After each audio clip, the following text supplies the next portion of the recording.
Vinesh Phogat Paris Olympic centre में बेहोश अस्पताल में भर्ती। पीएम नरेंद्र मोदी ने ओलंपिक संघ की अध्यक्ष पीटी उषा से किया संपर्क। भारत की नामी महिला पहलवान विनेश फोगाट को लेकर दूसरी खबर उनके बीमार होने, बेहोश होने को लेकर आई है।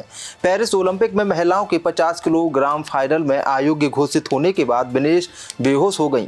उन्हें फौरन अस्पताल में भर्ती कराया गया। खबर यह है कि 29 वर्षीय एथलीट डिहाइड्रेशन की वजह से बेहोश हुई। भारत में उनके परिवार के पास इस बारे में पुख्ता सूचना नहीं है। ओलंपिक में मुकाबले के दूसरे दिन आज फोगाट का वजन किया गया तो उनका वजन 100 से 150 ग्राम अधिक पाया गया। उन्हें फौरन ओलंपिक स्वर्ण पदक मुकाबले के लिए अयोग्य घोषित कर दिया गया। विनेश को अब कोई भी ओलंपिक पदक नहीं मिलेगा। विनेश के बारे में आज सुबह जो पहली खबर आई थी उसमें कहा गया था कि विनेश फोगाट फाइनल में पहुंचने के बाद पूरी रात सोई नहीं और अतिरिक्त 2 किलो वजन कम करने के लिए कड़ी मेहनत कर रही थीं।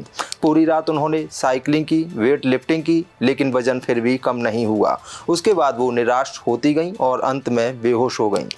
हालांकि भारतीय ओलंपिक कमेटी के अधिकारी यही कह रहे हैं कि डिहाइड्रेशन के कारण ऐसा हुआ है, लेकिन सवाल यही है कि भारतीय ओलंपिक दल के साथ गए डॉक्टर और अन्य मेडिकल स्टाफ वहां किस लिए गया था।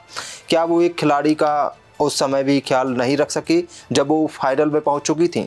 विनेश फिलहाल ओलंपिक विलेज के पॉलीक्लिनिक्स में आराम कर रही हैं, जहां उनकी हालत स्थिर है।